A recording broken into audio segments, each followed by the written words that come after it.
Hinuli ni Orange Cat yung Peacock, inuwi niya sa bahay ngayon. Pagka-uwi niya sa bahay, naku, inalagaan niya to, pinaliguan niya, nilinisan niya, pinakain niya. Tapos sabi niya kay Peacock, papuntahin mo dito ang iyong pamilya kasi gusto ko silang ma-meet sila lahat. Ganun ba? Sabi ni Peacock, sige, papuntahin ko sila lahat dito. At ayan na nga, yung buong pangkan ng pamilya ni Peacock, pumunta na sila. Naku, nung uminom sila, naku, may pampatulog pala nilagay si Orange Cat. Naku, tinanggalan niya ng balahibo, tinahin niya at ginawa niyang ginawa yung Peacock, fairy Peacock. Tapos lipad dyan ang lipad.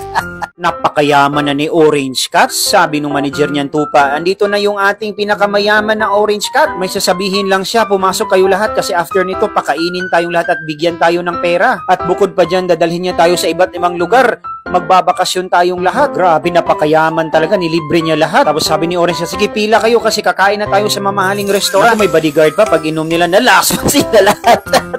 Tinanggalan niya yung mga balahibo. Tapos binenta yung karne. Tapos mas lalo yung mayaman si Orange Cat.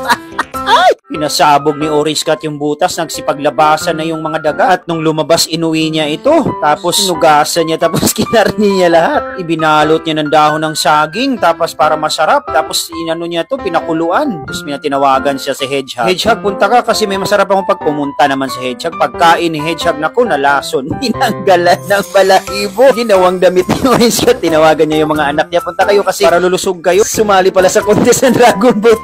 Naku, hinampas ni White Rabbit si Orange Cat. Nagnakaw kasi siya ng apple, kaya ayan. Bakit ka kasi nagnakaw dito sa mga pananim ko? Di ba binawalan ka na? Itinali siya sa puno, tapos sabi ni White Rabbit, simula ngayon, gawin mo lahat ng gusto ko. Sige, mag-harvest ka ng maraming carrots, ilagay mo dyan sa ano, mag-harvest ka ng maraming radish. Kaya naging alipin ngayon si Orange Cat. Bilisan mo pagtakbo, bagal-bagal mo kasi. Naku, nakita to ni Cheetah, best friend ni Orange Cat. Naku, ginalipin yung ating kaibigan. Sinabi niya kay Lion, nagnakaw din to si Lion ng apple dito sa pananim ni White Rabbit. Naku, nakita, nahuli sila ni White Rabbit. Na sinundan na sila, binuntutan. Nahuli sila, ngayon kinarni sila lahat, kawawa sila lahat.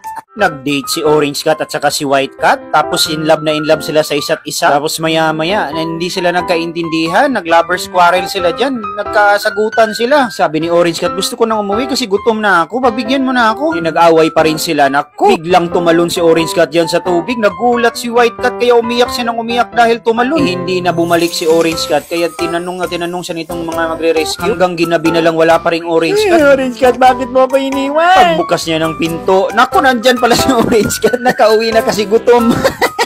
May tinawagan si Orange Cat. Sabi niya, brother, punta ka dito kasi kakain tayo ng chicken soup. Sabi ni Pagong, okay, sige, punta ako dyan, pero wag mo akong kainin. Punta ako dyan. Pagpunta ni Pagong, naka-sports car pa. Pagdating niya, ayan na, kinatay na ni Orange Cat yung chicken para lulutuin na niya. Tapos sabi ni Orange Cat, saglit lang, may kukunin lang ako. Pinagpalit ni Pagong ngayon yung inumin. Sabi ni Pagong, kala mo, maisahan mo ako. Pag inom ni Pagong, nako, nalason si Pagong. Pinawerso na ngayon ni Orange Cat.